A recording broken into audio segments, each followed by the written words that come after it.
Today we're going to go over some key combo plays that is super helpful with this deck build that I made for BCS Rosemont. If you want more details on the deck log itself, I included that link.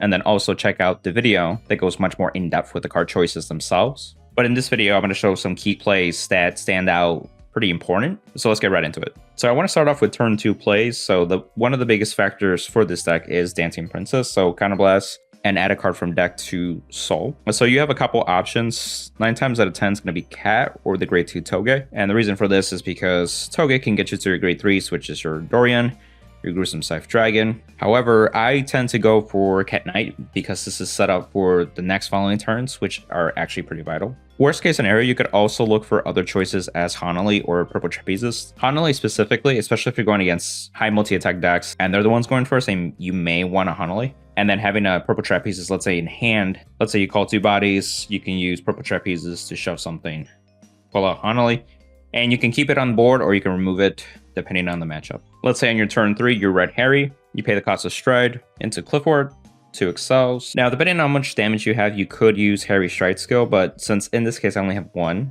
I will activate Cat and Eye High Boots. You can call it anywhere depending on your setup. So if you want to make a column, for example, that's pretty easy to do. Then instead of using the CB for Harry, I use the CB for Dancing Princess once more. That's going to do Toge, bind itself out to get Dorian. So that's how you quickly set up with Dorian. Depending on the rest of your hand, you have a couple pieces, choices. Luckily, we do have an Applause Dragon. Let's say we called maybe Dancing Princess there, and then you can use Applause Dragon to kind of force the Cat 9 boots that way, since it'll go to the drop zone and you can soul chart. You'll see why. Then you can just call Field. If you can, you can fill up a full board if you can, but this is fine. Sequence example. Also, the Crest is +5.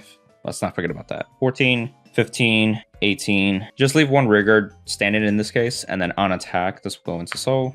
Draw a card. Do your triple drive, for example. All triggers here. Your Stride will trigger. Call Cat 9 High Boots, then use the skill to call Dorian. If they didn't get any triggers, this can still hit. If you so happen didn't have a card here, you could make a better column with these 2 as well. Remember, this one gets +2. So the 7 with 12 will make it 19 in case they have a 9k grade 2 Vanguard, essentially. But in this case, let's just make this column a little bit bigger. And then end of turn effects. You want to do her because of Maja, thanks to Cat Knight. And we have actually 4 cards that we're returning back. So we get to draw 2. 1, 2. Then she'll come back to us because we shove 4 cards. This will trigger and draw another card. And we so happen to also soul charge a Toge, which will trigger, which will get us our Gruesome Scythe Dragon set up as well. Looking at a hand, we do have the Juggle Technician, so we can G-Guard, and we have a Sanctitude. We drew into our OT, that's fine already, but decent hand. We also have Prankster Girl in the mix too. And let's just say we take some damage.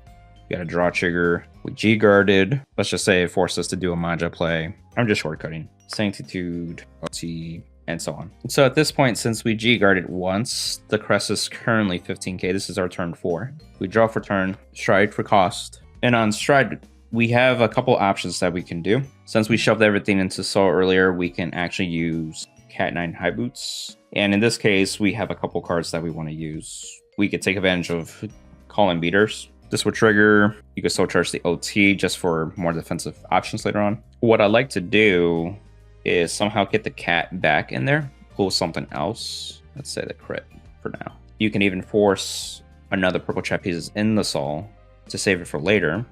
Say we call Booster here. We have a Kratos with Dorian in the mix if you want as well. This is one way to set up, just depending on what we got. I'm going to show a normal Master Harry play. Remember, everything's +15k at this moment. So 24, 33, 33, and then Vanguard can swing into soul +5 draw card. Reason you want to do this is so you can give triggers on here. And let's say you got 2 triggers. Oh wow, let's say double crit just cause. Okay. Then your skill, doing the Master Harry. You can have the cat come out by itself. If you want to keep the Dorian alive, that's fine. Let's say we actually had the Dorian, and maybe we had another Rigard, because you can call Purple Trapezist, and then you can shove something to call something as well, if you want. Just depends on the formation. This is just an example. So the Crest hasn't changed up to this point, but this is another way to get more attacks. So this will be weaker than this, and then this. Remember, +15. Then you could use Master Harry to flip something. Put these 2. For sure, make sure you have Cat Knight back in the soul, and a purple trapeze is still in the soul. Don't forget the CB. You can call up to 3. It does not matter. Ideally, you would like pieces like Pardos or Mirror Master if you had them in soul as well. Mirror Master will give you the counter charge. Pardos if you didn't have one, but we do have one already, so that's not as necessary. So let's just use this as an example. Crest will go up again, another 5. Because the Dark Lord Prince is going back. So the 1 drive check, it's a crit, give it somewhere else. Let's say this one, since it's stronger. If you want crit pressure, attack with this next, then the weakest. Then you have your Pardos boosted skill, Counterblast 1. Get purple trapezes first to suck in the gruesome. Call out the cat, and call out Dorian. That way. There you go. So with just that, you got 1 CB for 3 attacks. Very high number with crits. And again, you can attack with the weakest. So this is 10 plus 25, 35, 36, 37. Don't forget to do this like I forgot. But that's fine, because at the end, it'll go into soul anyway. And guess what? 4 plus cards. You draw 2 again. This goes back to hand. You draw from the crest. And this is your hand. Let's say we have a scenario where we have no CB at all, so we can do a Dark Lord Yvette play on turn 4. Assuming we have 15k the crest and we stride. Remember, we have the cat from prior, and then what I like to do is bring this back inside and bring whatever you need, just so we have a crit over here. Let's say we just call a bunch of rear guards here. So with the sequencing, you want to attack with the weakest next, and then the typical Vanguard, say drive checks here. Put it on the remaining rear guard. Then the skill with Yvette this time. And then with cat, let's say something like this, where we have the cat here, call another body, just have an extra attack. So this will be 23, 25, 35. Then Yvette on attack. If you already have a purple trapezes, or if you have one in hand, you can use the skill. Put one in there. I'll just put the Excel circle here. You draw a card from the Excel, and then you call a new rear guard. Let's say purple trapezist. Shove the cat, then call the cat, then use the cat to call something else. Let's say Dorian. Dark Lord goes back. This will flip as well. So the crest goes up by another 10k. Do your drive check. It's up to you where you want to put it. I'll just put it here. Let's not forget that this unit also gets plus 15 because of Yvette's skill. So the cat is the weakest. So 10 plus 25 is 35. So this hits over 2 triggers though. Then I guess this is the weakest with 17 plus 25, 42, 26 plus 25, 51, 58 with crit. You could figure out the sequencing depending on crits and all that stuff too, but this is just an example. Of course, Dorian was called with the Maja. Same thing. Guess what? We have 4 units that also go into soul.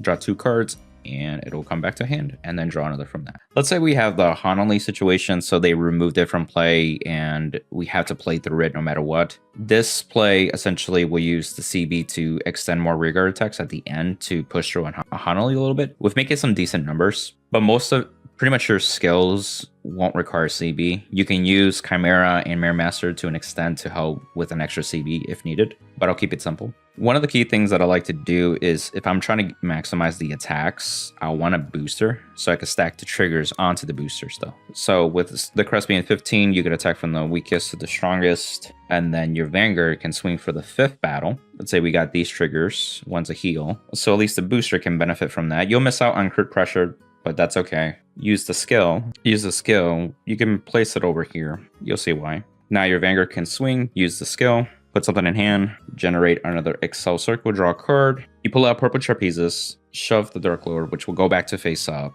Then you can call out Cat Knight. Cat Knight can call Dorian into this column because you gave triggers to the booster. So you want to maximize on that still, at least. The reason you want to do this order is because you want the Magia on Dorian still. You flip the card and Dark Lord went back, so plus 10k to the crest, and then 15k to purple trapezes. You do your drive check, draw trigger, let's say power here. So then this is the weakest, but then you need to pay a CB for Honoly. 26 plus 25, 51. So this is still 51. So for 1 CB, you're paying 1 CB to get a 51k attack still. And then this last attack with the final CB that you have open is 65, thanks to a trigger or 2 involved. Otherwise, this would be 45. And then guess what? At the end, on stride, Dorian will shove everything when it goes back, and then draw 2 cards, and then Dorian goes back and draw another one from here. So yeah. So the other alternative is like, what if they call a Honoly during your turn, like from a G-Guard effect? So once you set up your field, there are points throughout that you can use Gruesome to get rid of it. if it's on the field. So if it's already still in the field, you just need to call Gruesome during your main phase and just pop it that way.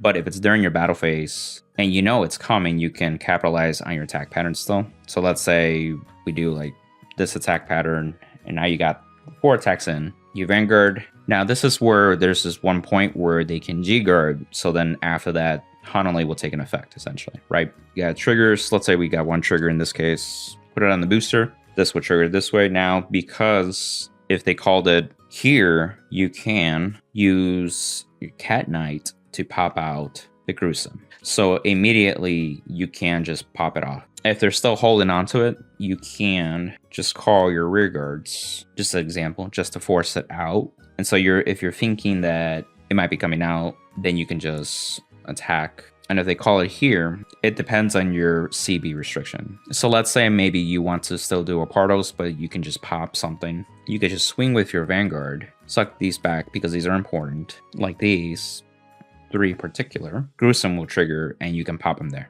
And then of course you get a counter charge back. Let's say they have a second one. You're still going through the motions. You do your drive check, of course. Crest goes up by another 10k. Let's say we attack with Mayor Master, and then they drop the second Honoly at this point too. What you can do is on attack, you'll pay the CB for the Honoly, but then you use Pardos for the second one. Call over, suck Gruesome, pop out the Cat. Cat will pop out Gruesome once more, and then use Gruesome again to pop the second Honoly. And then of course you have the remaining attacks where you can still push through. So there's a couple points during your battle phase that you can still get through Honoly. It's just knowing when to place it and then deviate from there. So I just kind of want to point out those key times where you can take this guy out and actually just get rid of it, whether it be 1 or 2 Honolys. Also, it's worth noting that one of the reasons I played Dragon Masquerade Harri is because if you don't have the Gruesome and you do have to play through a Honoly if they call it mid battle phase, just depending on what they have, or they have double Honoly, this can get rid of it. But keep in mind that this chooses, so if it's protected by Rain Breath skill, this can't get over that essentially, because it will have resist at that point too. But everything else, pretty much, you just shove it into Soul, and it's kind of your way to get through. It's not a full solution, but it is an alternative. We're gonna go over some G-guard plays with Maja. So I'll start off with some basic go-to plays with Maja, and then after that, we'll expand into double G-guard plays that actually give you a lot of versatility depending on your game state. So the go-to play with Maja, since you have the magic keyword with the original Harri, you can pull out the Gruesome, and if you want, put it behind, like in the back row, so it can't be attacked later on, and you can get rid of a column. Then it'll go back into Soul because of Magia at the end of turn. The other option, maybe it's not necessarily stopping an attack, a single attack, but it may be just calling the Honoly. So where they're limited to the number of attacks. And this is really nice because you can call this during their battle phase where it has been in your Soul safely during your turn, so you could do your shenanigans still. And again, at the end of the turn, it'll go back due to Magia. Let's say you don't need to stop high multi attacks or a certain column. You can use actually Dancing Princess to more of a utility play. So this works on place in general, as long as you have the Pale Moon Vanguard, which you do anyway. So then you get to search whatever you need. And then of course, thanks to cards like Prankster Girl and Toge, you can get to any card in your deck that you still need. This can be getting perhaps like the Gruesome, the Honolys, or just set it up for the following turn. But this also leads into potentially the double G-guard play as well, which I'll expand. What I really like about Dancing Princess that I want to highlight, I know some players don't play this too, but I see it as a Colombard V from Grand Blue. So it literally gets what you need on demand, knowing that you are guaranteed it. So that's another way that I look at it, even during my opponent's turn. Now this is where the fun begins. So let's say we are introducing double G-guard plays. So in this one, I'm start off with double Maja. So this could be done in the same battle, or this can be done in consecutive battles or wherever. But the point is, you can G-guard twice this turn. So the first Maja, let's say you have double Gruesome plays. You can use the first Maja to call out Gruesome, discard a trigger, retire a column. The second Maja can call out Purple Trapezist. Purple Trapezist that can suck Gruesome and pop it back out. And guess what? It'll trigger again, since it's a new instance of it. And then just discard a trigger, boom, you pop a second column. So double Gruesome plays. And this will go back because of Magia, but because this was pulled out by Purple Trapezist, Gruesome will stay on the field, which is fine. Next turn, you can just move it up or just shove it into Soul with another Purple Trapezist if needed. Now, let's say you don't have Gruesome. Let's say Gruesome is actually in your deck. The first Maja can bring out Dancing Princess, which we'll get Prankster Girl or Toge, and then eventually get to the Gruesome into Soul. Then you Jigger the second time. Now you can pull out the Gruesome and pop something. And then this could be a 5k intercept as well. Then of course, if they're both still on the field, they'll go back because they were individually pulled out by each Maja with the Magia ability. Also, maybe you don't need to pop something. If you don't have a Honoly and you need the Honoly, the second, you can use the first one, you can use Dancing Princess to get it, put it into Soul.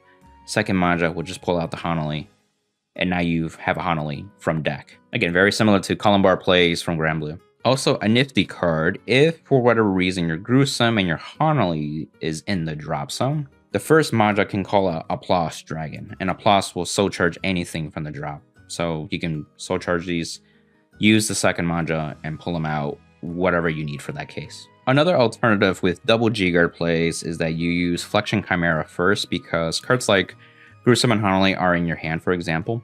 And so you can shove these cards into here. You can even use cards like Prankster Girl or Toge to get what you need to get as well. And then this will get shield, but also potentially suck in one of their standing rigors still. It may not matter as much, but the point is that you get the cards from hand into Soul. Then use second G-Guard with the Maja, and then that's when you actually call a Gruesome, or you call out a Honoly. Just depends, again, where you need it, and essentially just go from there. This actually came up in one of my Swiss rounds at Rosemont too, so this actually saved me. My Gruesome was in my drop zone, and thanks to Toge, I was able to shove this from hand, trigger it, get Gruesome into Soul, then second G-Guard, pull out the Gruesome, and pop an important column. The plays you've seen really stops rearguards, but if you need to defend against a Vanguard, especially if it's a restanding Vanguard, this is a good sequencing that you can get into your PGs again. So for example, let's say you perfect guarded the first one normally from hand. This will go into the drop. When, depending on the sequence, if you are blocking a rearguard or something, you need to Maja first, call out something, and Applause can be a card that soul charges the PG back into Soul. Then whenever the Vanguard attacks, you can use Wandering Dragon to soul charge. Wow, that so happened to be a PG, but let's say it wasn't a PG. We actually can pull out the PG to Guardian, and this one does not care if it came from hand. So you can PG from the Soul that way. So that way you can deal with a Vanguard that's high crit, very big, and then you can deal with the rest of the attacks. And again, you can use Dancing Princess as well to like search for a PG from your deck and shove it into Soul and then do that play as well. So there's multiple ways to get there. That is the combo guide. I hope that it provided a lot of value for you guys. Remember, this is just kind of like a template that you can go off depending on the game state, but at least you know now kind of what to fall back into. Let me know down in the comments below if there's any other combo plays you want to mention to. That way it's helpful for other players that later find this video too. And also let me know like what's something that was kind of like big brain for you, like my god, I could do that. I love to hear those like epiphanies or those eureka moments that people get when playing complex decks like this. So again, if you haven't checked out the deck profile that I go much more in detail with the card choices and also the matchups, feel free to check out that video as well. Until the next one, amigos.